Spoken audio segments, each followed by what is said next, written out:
Meanwhile, the U.S. has delivered 10 Apache helicopters to Egypt in recent weeks amid the ongoing harsh crackdown on Muslim Brotherhood supporters. The helicopter gunships were delivered after Washington partially lifted a freeze on aid to Egypt that was imposed in 2013. According to a previous statement by the U.S. Secretary of State John Kerry, the helicopters will be used in counter-terrorism operations on the Sinai Peninsula. Tensions on the peninsula have been on the rise since Egypt's military rulers ousted the country's first democratically elected president, Mohamed Morsi, in July 2013. Ahead of the 2013 freeze, Cairo annually received some $1.5 billion in aid from the U.S., $1.3 billion of which was in military assistance. Well, to get the latest on that, we're now joined by Mohammed Shalabi, Press TV's correspondent, who's joining us live now from Cairo. Now, Mohammed, on the face of it, this seems like a safe act because, certainly I would imagine the Egyptian army does need help fighting terrorists in the Sinai Peninsula.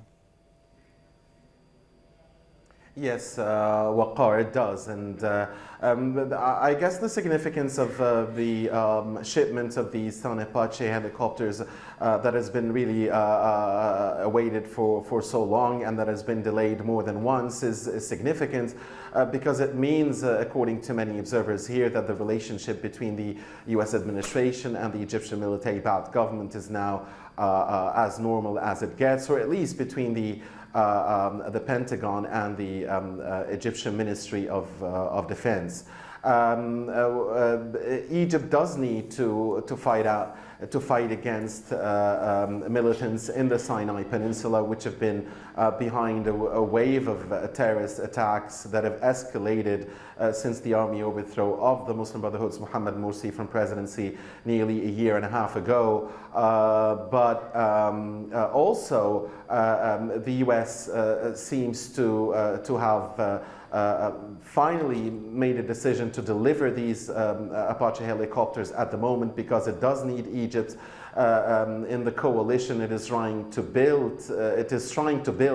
Against the ISIL Takfiri militants, and it wants a big role here for Egypt, according to many observers. And also, some analysts are pointing out to U.S. satisfaction at what the Egyptian military is doing in Sinai, because some of it does serve the interests of Israel and the forced deportation, the forced evacuation of families in Sinai, the so-called security buffer zone that is being built with the Gaza Strip, which serves the Israeli interests, would definitely serve American interests as well. So I guess there is an American interest here. And maybe finally some observers are also saying that despite repeated U.S. condemnation to the human rights situation in Egypt, which are usually an attempt to save face, there seems to be, the U.S. seems to have bowed to pressure from its other big ally in the region, Saudi Arabia, to normalize relations with Egypt and to boost relations further, because now we know, of course, that the Saudis were against the Brotherhood in Egypt, and they fear a potential Islamic awakening there. So